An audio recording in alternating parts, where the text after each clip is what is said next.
你有冇發現香港而家最危險嘅唔係樓價跌，而係一條條現金流開始短，鋪位大幅蝕讓，商廈價錢跌返多年低位餐廳，突然結業供應商追唔到數。表面上係幾單新聞，實際上係香港商業生態開始重新洗牌。今日我哋唔講空泛悲觀，只講一件事：當租金、債務、貨款同信用一齊收緊，普通香港人同小商戶會點樣被捲入去？想繼續睇清楚呢條線，記得聽落去先。由鋪市講起，過去香港好多人有一個信念：住宅可以跌，但靚鋪始終穩；商廈可以有周期，但核心區始終有人租。尤其一啲老牌地段、街鋪、全層寫字樓喺資產聲浪入面，好似永遠有價值。但最近嘅幾宗成交正正提醒大家，市場唔會因為你買嘅係磚頭就永遠保護你。當資金成本上升，租金回報撐唔住，消費轉弱，辦公室需求改變，資產價格就會用好殘酷嘅方式重新計數。有市場消息提到個別資深投資者拆售多項商業物業，其中有鋪位較高位大幅減價，最後成交價同幾年前買入成本相比，跌幅可以相當驚人。亦有商廈單位成交價已經返到10幾年前甚至20年前水平。呢啲數字聽落只係投資者輸贏，但其實反映嘅係香港桑亞地反估值邏輯。變咗以前大家買鋪唔單止睇租金，仲睇升值幻想，租金回報低都唔緊要，因為相信下一手會用更高價接。而家呢個幻想一旦消失，買家就會返轉頭問租金夠唔夠供，空置風險幾高，息口壓力點算，租客穩定唔穩定。呢個就係今日香港鋪市最大分別。以前買家問會升幾多，而家買家問會唔會跌多啲。心理一轉，價格就難撐。尤其商業物業唔似住宅，住宅有自住需求，就算跌，業主可以住鋪位同商廈，更多係投資資產。租唔出就係現金流黑洞，銀行利息照計，管理費照交差餉，地租照來維修照樣要俾。如果租客走咗，裝修期、免租期、空置期，全部都係業主自己啃。香港升壓地粉過去依賴3樣嘢：第一，遊客同本地消費；第二，企業擴張同辦公室需求；第三，資產價格長期上升。而家3樣都唔再揾遊客返嚟，但消費模式變咗，內地客未必再用以前嗰種豪爽方式購物，本地人更加謹慎。好多公司縮辦公室，混合辦公改變空間需求，中小企現金流緊，租金議價能力反而強咗。至於資產升值，呢幾年市場已經俾咗答案，唔係你持有得耐就一定贏。大家要留意一個細節，當鋪位大幅蝕讓，市場唔一定即時崩，因為每宗成交都有自己故事，可能業主要套現，可能組合重整，可能債務壓力，可能家庭安排。但如果類似成交越來越多，市場就會形成新參考價。一旦有新低價出現，銀行估值會睇，買家會睇其他業主放盤，會被逼參考租客談租都會拎嚟講。所以一宗蝕讓唔止影響一個業主，佢會慢慢改變附近市場心理。我哋再睇新盤，九龍區有大型住宅項目準備推售，單位數目大，配套商場會所連接港鐵，聽落好有吸引力。開發商當然會講地段、交通、規模、配套，但今日買家嘅腦袋已經唔再同幾年前一樣。以前見到大項目，大家會怕買唔到，而家會問首批價錢會唔會夠吸引，2年後入伙時息口點，同區二手樓會唔會再跌，發展商會唔會之後加優惠，如果等多陣會唔會更平。呢種等一等心理係樓市最難搞嘅。開發商面對嘅局面亦唔輕鬆，土地成本已經付咗，建築成本要付，財務成本要付，銷售如果慢，資金回籠就慢，但價開得太低又會影響帳面利潤同同區估值，價開得太高買家唔追，所以新盤定價而家變成一場心理戰，唔係單純計算建築成本，而係計算買家信心跌到邊度。呢個大環境之下，小生意就更加辛苦。最近有餐廳突然結業，供應商追討貨款，員工追工資，甚至出現疑似舊班底轉用另一間公司繼續經營嘅爭議。呢類事件最刺痛人嘅地方係受害者往往唔係大財團，可能係做咗幾十年供應嘅小老闆，可能係每日送貨嘅家庭生意，可能係餐廳員工，可能係街坊熟客。一間店結業唔只係一個招牌消失，背後係一條小型供應鏈斷裂。香港餐飲業過去幾年承受好多壓力，疫情之後租金未必即時大跌，人工成本上升，食材成本上升，水電煤上升，客人消費變謹慎，外賣平台抽成高，請人難，北上消費又分走一部分需求。有啲餐廳表面人氣仍然唔錯，但現金流可能已經好緊。做生意最怕就係表面有客，帳上冇錢。營業額唔等於利潤，排隊唔等於賺錢，開分店唔等於健康。餐廳拖欠供應商貨款，背後通常有幾種可能：第一，現金流真係斷；第二，管理混亂；第三，擴張太快；第四，債務滾債務；第五，有人故意利用公司結構切割責任。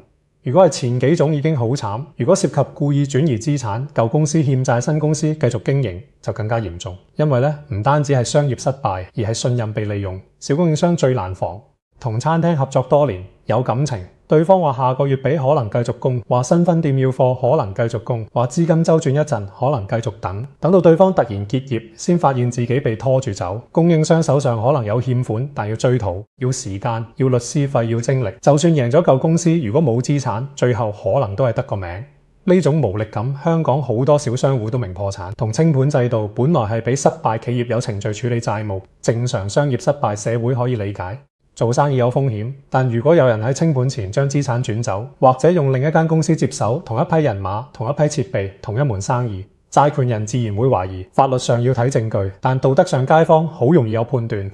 如果你欠供應商錢、欠員工錢，卻用另一種身份繼續做同樣生意，香港人會好嬲，因為唔止係錢係規矩。香港商業社會以前最值錢嘅係信用一張單，一個電話一句，下個月結，好多生意就咁行。呢種信用文化令交易成本低，但當經濟差、現金流緊，信用就會被拉扯。有人真係周轉唔到，有人開始拖，有人拖慣咗，有人甚至將別人嘅信任當成免息貸款。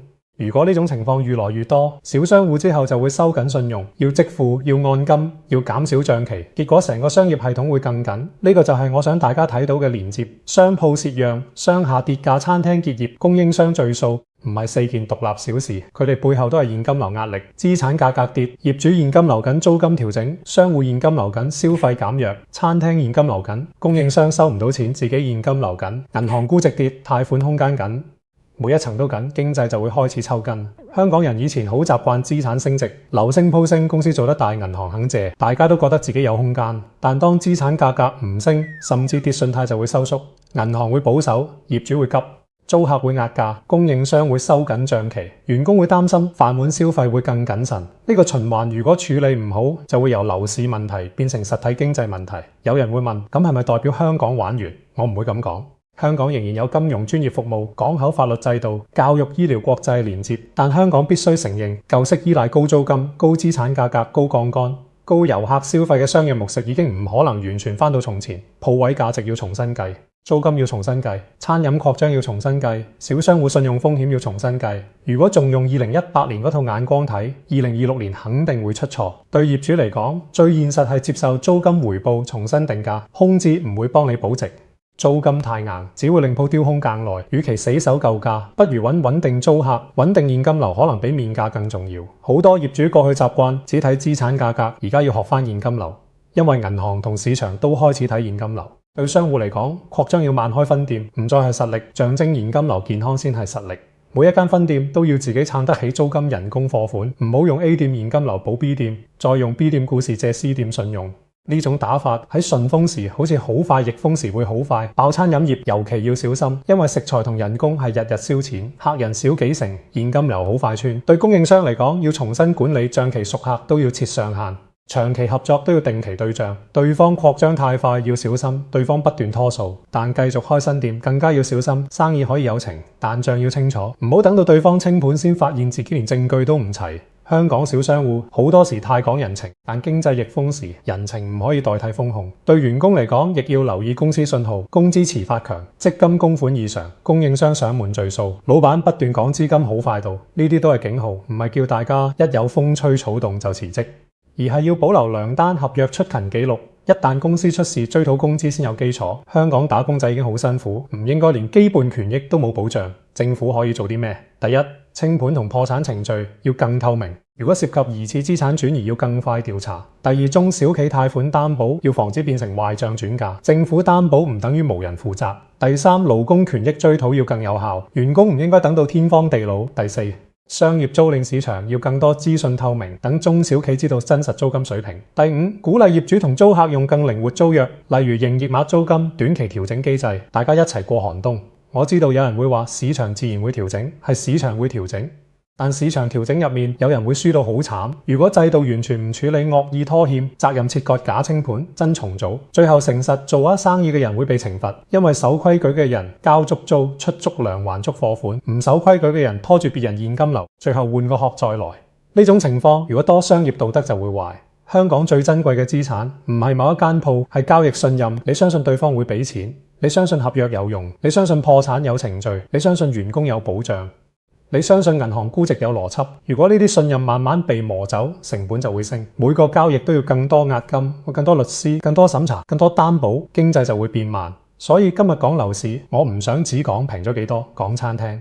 我亦唔想只講邊個欠邊個錢，我想講嘅係香港商業系統進入一個重新計風險嘅階段。以前太多人相信資產永遠升現金流可以之後補，而家市場話俾大家聽唔得，現金流先係生命，信用先係根。資產價格如果冇現金流支持，只係一張會變嘅報價單。未來幾個月我會睇幾個指標，商鋪蝕讓會唔會增加，商廈成交價會唔會繼續返到10幾年前水平，新盤定價會唔會更進取，餐飲結業同追薪個案會唔會增加？銀行會唔會收緊商業物業貸款？如果呢幾條線一齊惡化，香港經濟壓力就唔可以再用個別事件4個字輕輕帶過。最後總結一句，香港而家唔係冇錢，而係錢更謹慎；唔係冇鋪，而係鋪價要返到現金流講得通；唔係冇生意，而係做生意再唔可以靠拖數同擴張，故事撐住。呢個調整會痛，但亦可能係一次重新洗牌。真正穩健有信用、肯面對現實租金同成本嘅人，會慢慢留下。靠高槓桿、高估值同別人信任過日子嘅玩法，會愈來愈難。如果你覺得今日呢集幫你睇清楚香港商鋪、餐飲同小生意現金流背後嘅真正風險，記得按讚同訂閱。之後我會繼續同大家追蹤香港樓市鋪市同中小企生態點樣變化，再講深一層。今日香港鋪市面對嘅唔止係租金跌，而係商業模式變咗以前一個旺鋪靠人流，人流多租金高，租金高業主有價。但而家人流同消費之間嘅關係變弱，街上有人唔代表會買餐廳，有人排隊唔代表賺大錢，商場週末熱鬧唔代表租戶利潤好，因為客人消費習慣變咗好多東西可以網購，好多餐飲消費轉去北上。好多年輕人寧願儲錢，唔願意隨便消費，人流回來啦，但錢包未必回來。呢個變化對鋪租打擊好大。業主以前可以同租客講呢度人流旺，租金就係呢個價。而家租客會反問人流旺，但價單價幾多？轉化率幾多？外賣佔幾多？人工同食材成本幾多？如果我做唔到利潤，點解要俾你嚿租金？呢個反問，過去業主未必需要面對，但而家避唔開。商廈亦一樣，辦公室需求唔單止受經濟影響，仲受工作模式影響。疫情之後混合辦公成為好多公司嘅長期安排，未必每間公司都完全遙距，但好少公司仲會像以前咁盲目擴樓面。金融業專業服務、初創外資公司全部都更謹慎。辦公室唔再只係身份象徵，變成成本項目。老闆會問：呢層樓真係需要咁大？員工可唔可以輪流返？可唔可以搬去租金平啲嘅區？可唔可以共享空間？呢啲問題一出現，甲級同乙級商廈都會受壓。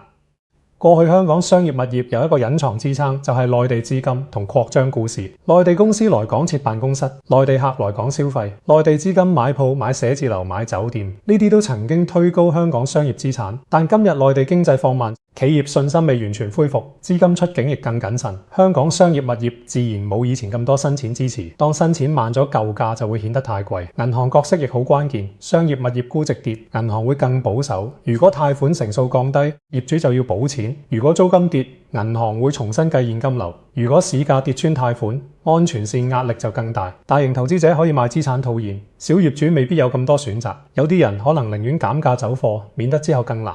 所以蝕讓唔一定代表業主睇淡到極點。有時只係現金流同銀行壓力逼住佢做決定。餐飲業嗰邊亦要講一個好現實嘅持賬期。香港好多供應鏈靠賬期維持，餐廳先攞貨，月底結賬，供應商先墊貨，之後收錢。呢套機制順時好順，一旦一方現金流短，就會傳染餐廳拖供應商，供應商拖上游，上游再拖運輸，同員工最後一單壞賬可以變成好多家庭嘅壓力。所以拖數唔係私人恩怨，係商業系統風險。當一間餐廳經營多年，供應商更加容易心軟，因為合作耐，大家覺得對方有信用。但正正係長期信任最容易被債務拖穿。一開始拖少少，供應商覺得冇所謂，之後拖多啲，已經唔捨得停，因為一停之前欠款可能更難收，於是繼續供，最後雪球越滾越大。呢種情況唔少，中小企都經歷過。大家唔係唔知風險，係俾人情同沉沒成本綁住。所以香港之後做生意可能會更冷，唔係人情冇咗，而係人情要寫入制度，賬期要明，信用額度要明，逾期處理要明，公司轉名、換股東、開新分店都要重新評估。以前憑一句識咗咁多年就繼續俾貨，而家可能要問你嘅現金流健康嗎？你嘅公司架構有冇變？你之前欠款幾時清？呢啲問題唔好意思問，最後可能就要自己埋單。今次事件亦提醒大家，中小企貸款擔保唔係免費午餐。政府擔保銀行貸款本意係幫企業過難關，但如果企業經營本身已經冇希望貸款，只係延遲爆煲。如果有人借咗擔保貸款之後，仍然拖欠供應商員工，最後風險就可能由納稅人、銀行同小債權人一齊承擔。所以政策要救企業，但亦要防止救錯人真正健康。但短期周轉困難嘅企業值得救，靠借新錢填舊洞，甚至轉移責任嘅企業就唔應該繼續得到保護。對消費者嚟講，可能會見到越嚟越多熟悉餐廳結業。呢唔一定代表香港冇人食飯，而係成本結構太高，租金高，人工高，食材高，水電煤高，平台抽成高，客人又要求價錢唔好太貴，夾埋就變成兩頭唔到岸，賣貴客人走賣平，自己虧。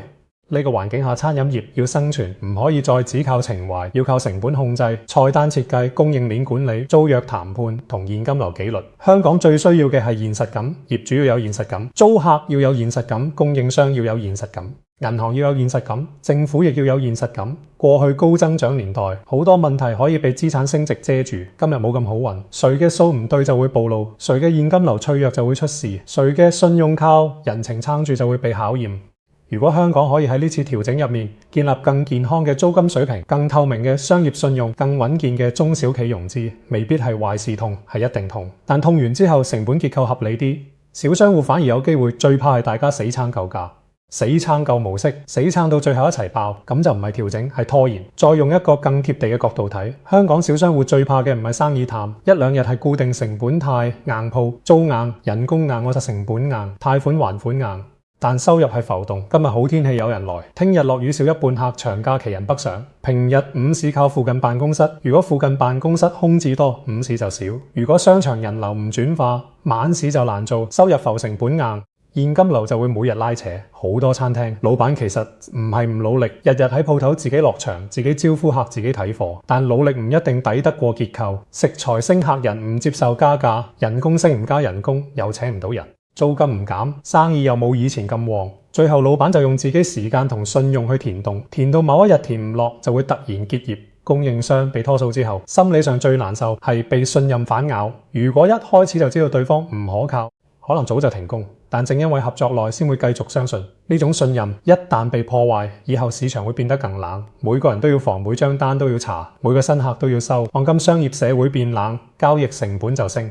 呢啲成本最後都會轉嫁到消費者身上。樓市同餐飲表面唔同，其實都係同一件事。舊信念失效，舊信念話鋪位永遠有價，舊信念話旺鋪一定賺錢，舊信念話做咗幾十年就有信用，舊信念話香港餐飲業生命力好強。而家市場一件件話俾你聽，有價要有現金流支持，旺鋪要有利潤支持，信用要有帳目支持，生命力要有成本紀律支持。如果香港可以從呢一輪學到教訓，我覺得仍然有希望。商鋪租金回到合理水平，新創業者先有機會餐飲經營，回到穩健模式，供應鏈先健康，銀行估值更貼現金流，資產泡沫先少啲，政府監管破產同欠薪更有效，誠實商戶先有公平環境。呢啲全部唔刺激，但就係香港商業重新穩住嘅基礎。最怕嘅係大家只係等下一輪升市，等遊客突然爆翻，等樓價突然反彈，等內地資金突然大規模回來，等息口突然跌到夠晒所有人，可能有啲因素會改善。但如果底層成本同信用問題冇處理，就算市場短期好返，都只係再累積下一次風險。所以今日呢集我寧願講得直接嗰啲，香港唔需要更多撐住嘅故事，香港需要更多算清楚嘅賬鋪位，幾多租先合理，餐廳幾多營業碼先賺錢，供應商最多可以俾幾耐賬期，銀行貸款同租金回報點樣匹配，員工權益點樣保護，呢啲問題問得越早，傷害越少。最後補一個觀眾最關心嘅問題，普通人應該點睇呢個市場？如果你係租客，唔好只睇業主叫價，要睇附近實際成交租金，睇空置期，睇人流轉化，睇自己最差情況下可以撐幾耐。如果你係買家，唔好只聽低過高峰幾多，高峰可能本身就唔合理，要用而家租金、利息、維修同空置風險重新計。如果計完唔合理，跌咗一半都可以仲貴。如果你係供應商，最重要係唔好做無上限債主，賬期要寫低，逾期要停，大額欠款要分階段交貨。對方換公司、換招牌、換負責人就要重新評估。呢啲做法唔係唔講人情，係保護自己一家人。香港小生意好多時係夫妻檔、家庭檔，一單壞賬可以傷好耐。如果你係消費者，見到熟店結業，當然會可惜。但亦要明白情懷唔能夠代替可持續經營。一間店要留低，唔只要好食，仲要租金合理、管理健康、賬目清楚、員工穩定。香港以後要有更多好店，就要有一個俾好店活得落去嘅成本環境，呢個先係重點。所以今日講嘅唔係悲觀，而係清醒。清醒之後先可以重新建立更穩陣嘅商業生態。我亦想提醒，樓市調整同消費調整唔會平均發生。有啲地段仍然好，有啲品牌仍然賺錢，有啲業主願意減租，就可以留住好租客。有啲商戶懂得做社區客，外賣成本控制，仍然可以活得好。所以唔好用一句全港都差去概括，真正要做嘅係逐區、逐行業、逐盤數去睇。香港未來可能會出現更兩極嘅商業生態。一邊係租金合理、服務有特色、現金流穩嘅小店，另一邊係靠資本撐住但利潤薄弱嘅大場面。邊一邊走得遠，未必由聲勢決定，而係由現金流決定。呢個時代熱鬧未必贏，穩陣先珍貴。而香港下一步能唔能穩住，就睇大家肯唔肯真正面對呢盤仗，唔好再用舊夢遮住新風險。呢一點非常關鍵。如果你覺得今集幫你睇清楚件事背後嘅邏輯，記得按讚同訂閱之後，我會繼續同大家追蹤最新發展。唔好錯過下一集，多謝收睇，祝大家生意有數，生活穩陣。